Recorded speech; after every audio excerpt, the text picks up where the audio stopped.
정관용의 지금 이 사람. 여러분 안녕하십니까? 정관용입니다.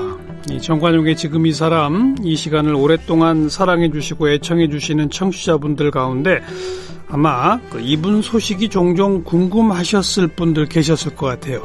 그래서 특별히 모셨는데 지금 이 정관용의 지금 이 사람의 전신이라고 할 수 있는 집중 인터뷰의 초대 진행자였던 프레시안의 박인규 이사장을 오늘 초대했습니다.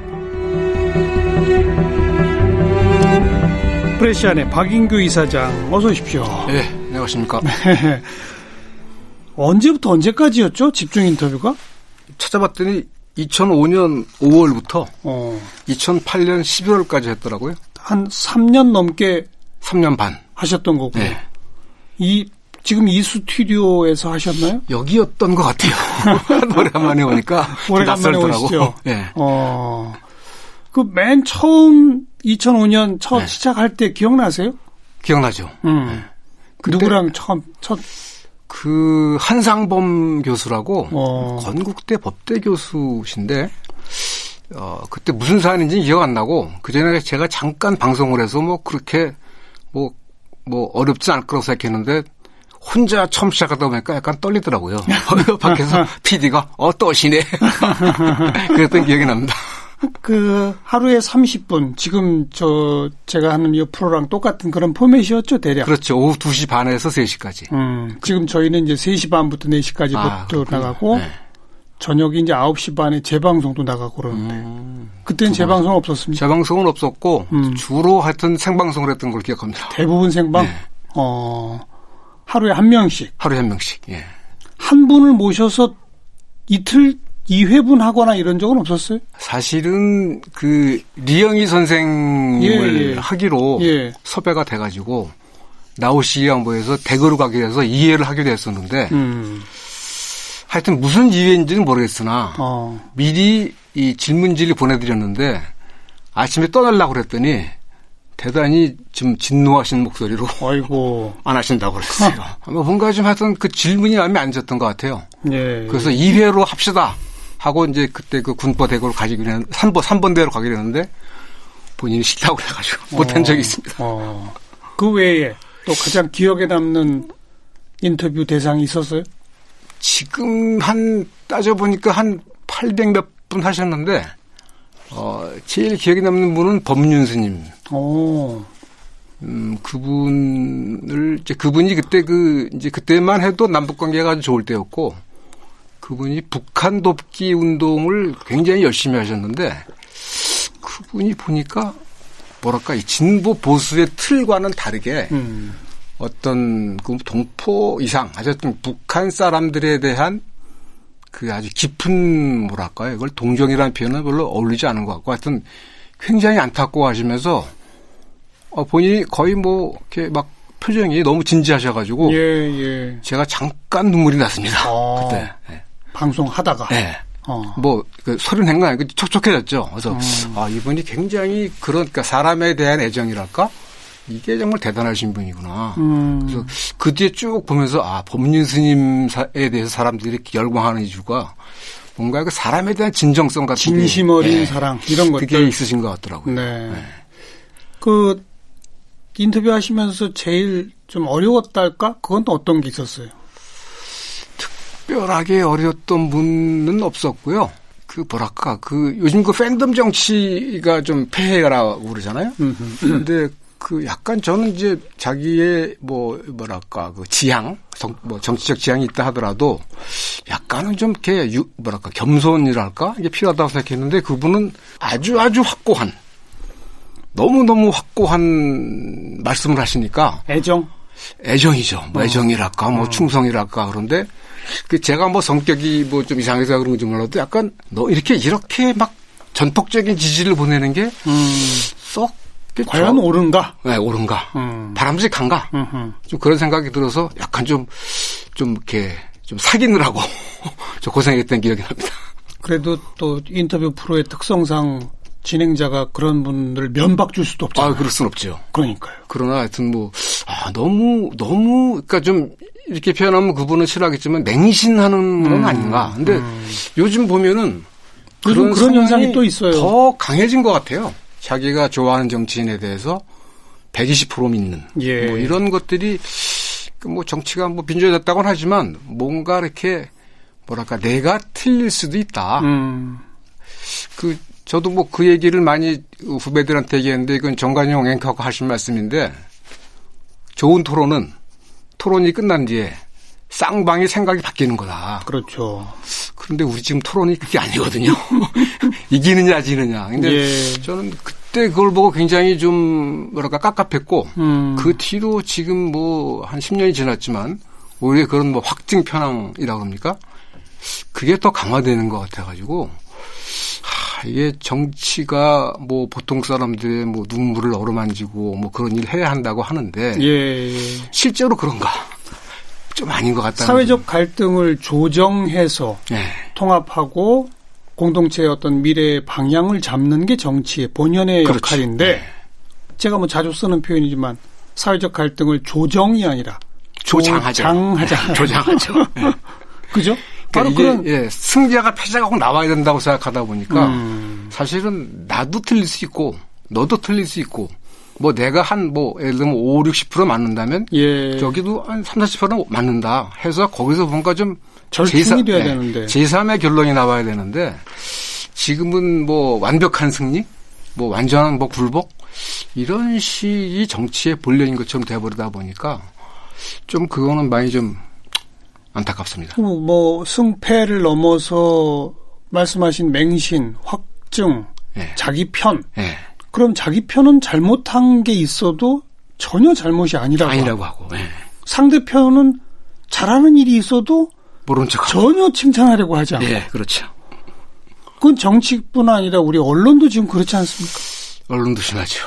프레시안이 창간된 게 지금 이제 20년?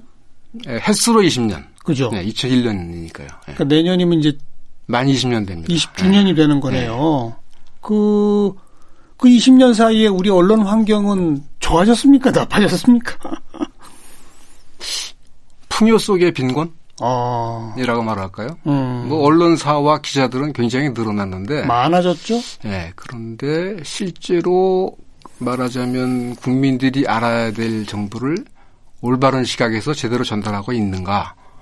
라는 부분에서는 뭐 좀 아닌 것 같다. 라고 생각을 합니다. 경향신문에 오래 계셨죠? 예, 경향신문에 한 18년 있었습니다. 그렇죠? 예. 그리고 처음 프레시안을 만들 때는 이제 뭐 중앙일보나 문화일보나 이런 기성 언론에 예. 오래 계셨던 분들이 예. 퇴사하고 나와서 예.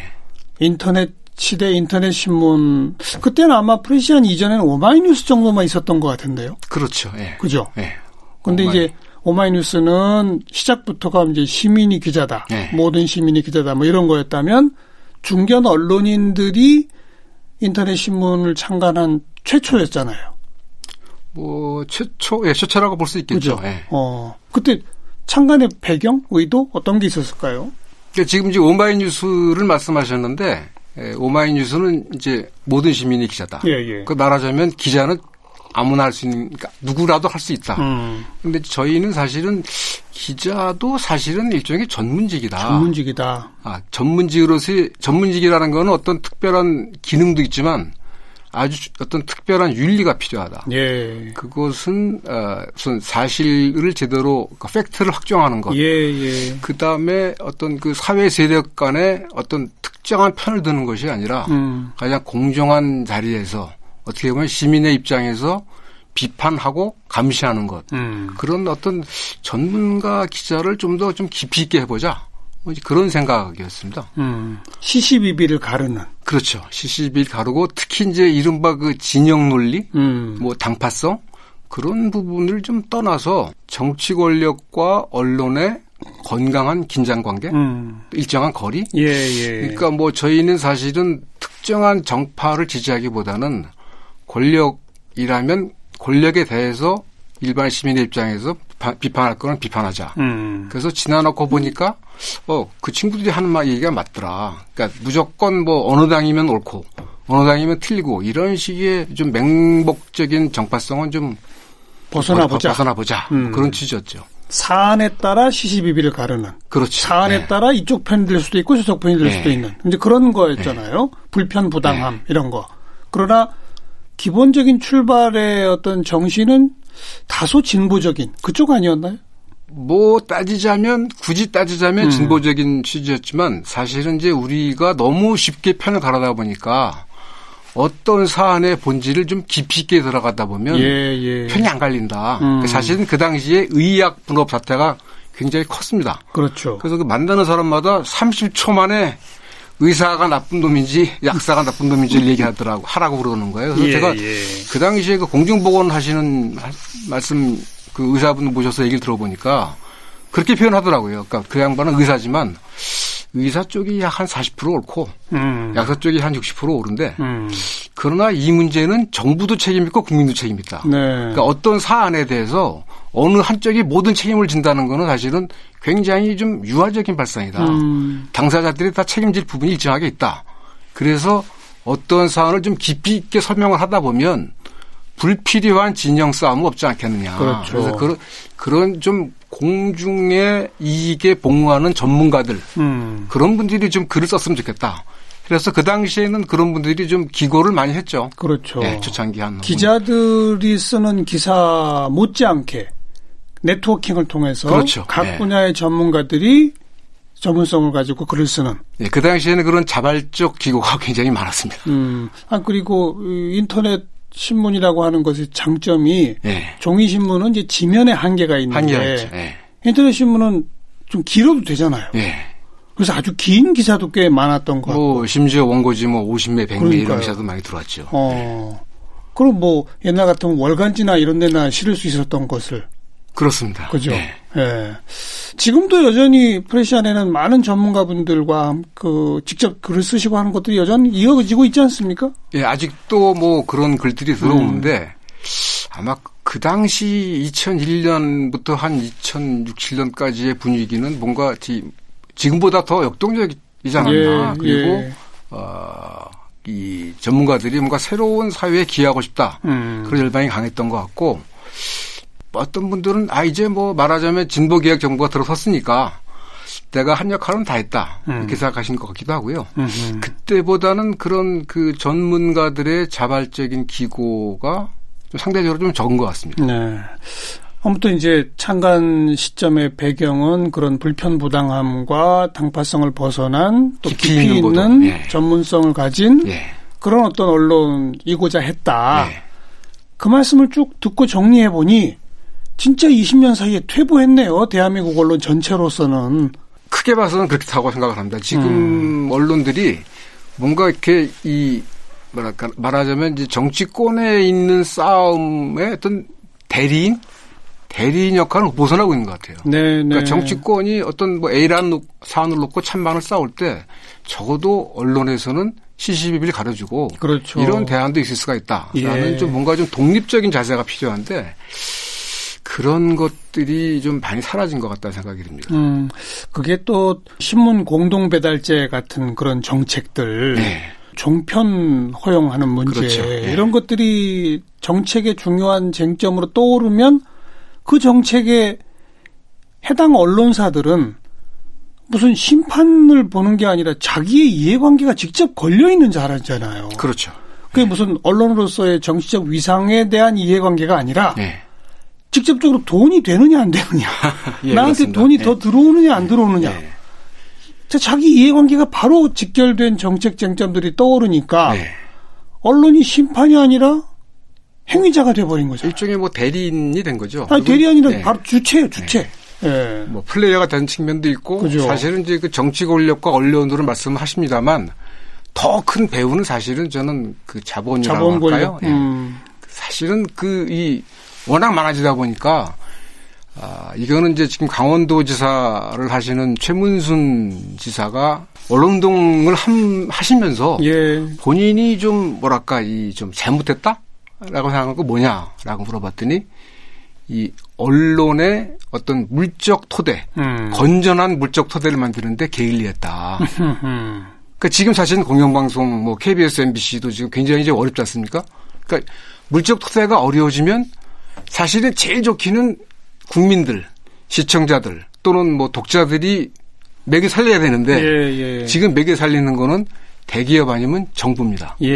그렇다 보면 결국은 언론들이 자기를 매개 살리는 대기업이나 정부의 눈치를 안 볼 수가 없죠. 네. 저는 그런 부분에서 이런 그 언론의 건전한 어떤 생존 기반, 사실은 프레시안 같은 경우도 그런 부분에서는 사실은 물뚝서대가 취약하다 보니까 더 뭐 말하자면 뭐랄까 능력 있고 양식 있고 실력 있는 분들을 필자로 모시기가 어렵죠. 어렵죠.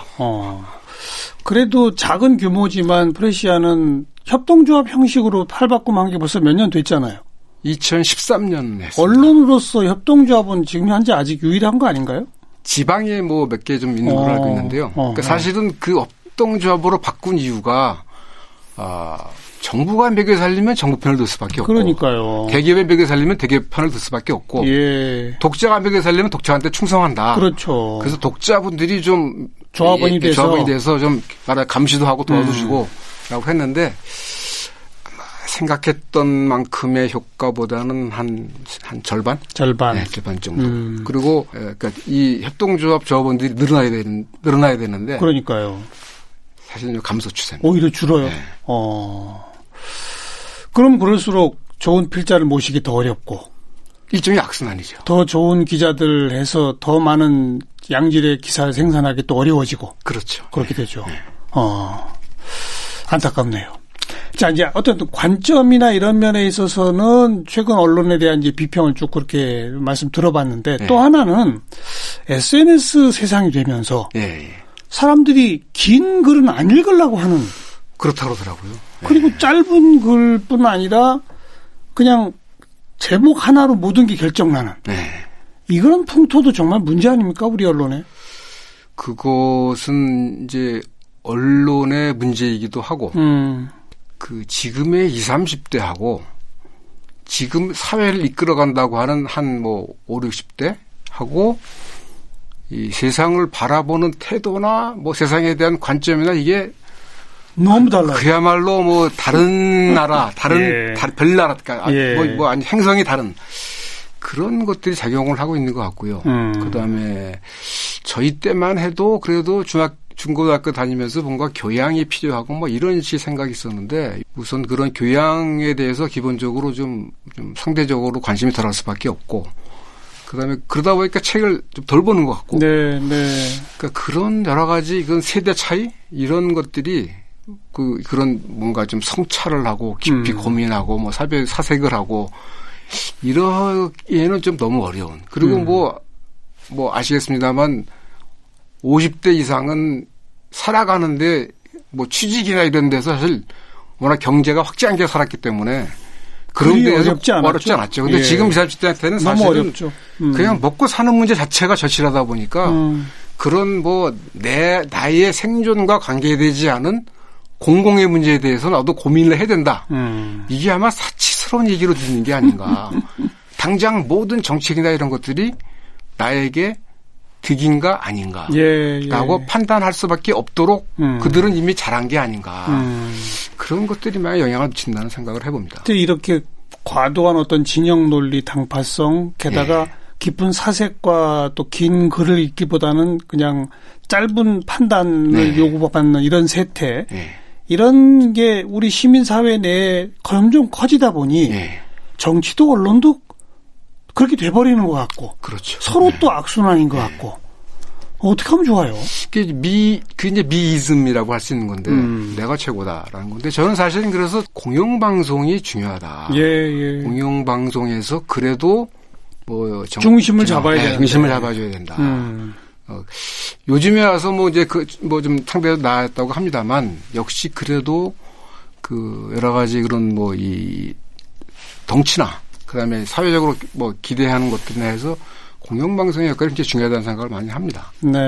저희만 해도 프레시안만 해도 사실은 이렇게 만나서 얘기해 보면 좀 가방끈이 긴 분들, 공부를 많이 하신 분들은 뭐 좀 좋아하는 측면이 있는데 제가 생각해도 좀 너무 좀 요즘 사람들의 삶과는 좀 떨어져 있는 게 아닌가. 그리고 그것은 제가 이제 지금 60대인데 60대의 사람이 20, 30대의 삶을 모르죠. 안다. 라고 말할 수도 없고 예. 공감은 할 수도 없고 예. 조금 대충 이런 것이라고 어린짐작을 하지만 그 삶의 감각은 도저히 우리가 할 수 없다. 그래서 저는 뭐 우리 젊은 기자들한테 이거는 예를 들면 미국 같은 데서도 편집국장은 대개 한 40대 전후가 한다. 예. 그거는 많이 알아서가 아니라 그렇죠. 그 시대의 삶의 분위기를 얼마나 느낄 수가 있느냐. 공감의 정도 그렇죠. 그런 거죠. 그럼 우리가 아무리 노력을 해도 우리 이미 그들과는 다른 어떻게 보면 상당히 좀 편하고 뭐 좀 엘리트랄까요? 뭐 그런 좀 편한 삶을 살았기 때문에 예. 젊은 사람들의 삶을 이해를 하고 싶어도 공감하기 힘들다. 결국은 그 삶을 산 사람들이 그들을 대변해야 된다. 그래서 뭐 최근에 여러 정당들에서 뭐 20, 30대들을 뭐 이렇게 뭐 모시고 그래야죠. 네, 그래야죠. 그러니까 뭐 그런 분들한테 잠깐만 말하자면 발언권을 주는 예. 그런 것들이 필요하지 않을까 그런 생각을 해봅니다. 알겠습니다. 정세현 전 통일부 장관 지금 이제 민주평통 수석 부의장이시죠. 예. 오랫동안 프레시안에서 그 정세 토크 뭐 이런 식으로 거의 고정적으로 쭉 인터뷰를 하셨었죠. 예. 그것도 벌써 한 10년 넘지 않았나요? 2008년도 그러니까요. 7월 달에 시작했으니까요. 작년에 이제 그 평통 가시면서 일단은 뭐 이제 중단하셨는데 네, 10년 넘게 했죠. 그랬던 그 정세현 전 장관의 회고록. 예, 회고록이 우리 나왔습니다. 박인구 이사장과의 대담 형식으로 책을 펴내셨지 않나요? 예. 최근에. 6월 달에 냈죠. 예. 그건 그런 형식을 취하게 된 어떤 특별한 뭐 배경이나 이런 게 있어요? 사실 이제 남북 관계와 관련해서 말하자면 많은 분들이 참조하는 게 이제 임동원 장관 회고록하고 송민순 장관 회고록인데 둘 다 창비에서 나왔죠. 예. 근데 아마 그 원래 정세 토크는 이제 제가 시작한 게 아니라 저희 함께 일했던 황주도 기자라고 예. 지금 개성 연락사무소 무슨 부자인가로 가 있는데 지금 폭파가 돼가지고 어디 있는지 모르겠습니다. 하여튼 그 친구가 원래 시작을 했어요. 그래서 아마 그 친구가 아마 좀 자문을 해준 모양인데 임동원 장관이나 송민순 장관은 본인이 쓰셨고 본인이 장관 재직 때 중요한 일만 정리하셨는데 그렇게 하기보다는 정세현 장관은 한번 좀 본인의 삶을 한번 쭉 정리하면서 거기에 남북관계를 좀 이렇게 얹어보는 방식으로 한번 어떻겠냐 해서 작년 1월부터 대담을 했습니다. 몇 회 정도 대담하신 걸 모은 거예요? 작년 1월부터 12월까지 하고 올해 아마 2월까지 3번 더 했으니까 15번 했죠. 그리고 사실은 원래 시작할 때는 2019년 1월이니까 남북관계가 이게 책 날 때쯤이면은 남북관계는 물론이고 북미관계도 풀려가지고 굉장히 말하자면 축복 속에 이 책이 읽힐 것이다 했는데 결국 뭐 작년 6월 30일 날 판문점 회동이 잘 안 되다 보니까 뭐 하여튼 중간에 이게 왜 안 풀리는가 가지고 많은 얘기를 했었는데요. 그건 다 덜어냈죠. 안 됐기 때문에. 네. 돌이켜보면 2018년 참 어찌 보면 좀 꿈 같아요. 꿈 그죠? 같았죠. 네. 정상회담, 북미 정상회담 근데 왜 안 될까요? 뭐 한마디로 말하자면 뭐 미국이겠죠. 미국이 한다고 그랬다 미국이 안 해버렸으니까. 그게 제일 큰 요인이라고 생각이 되고요.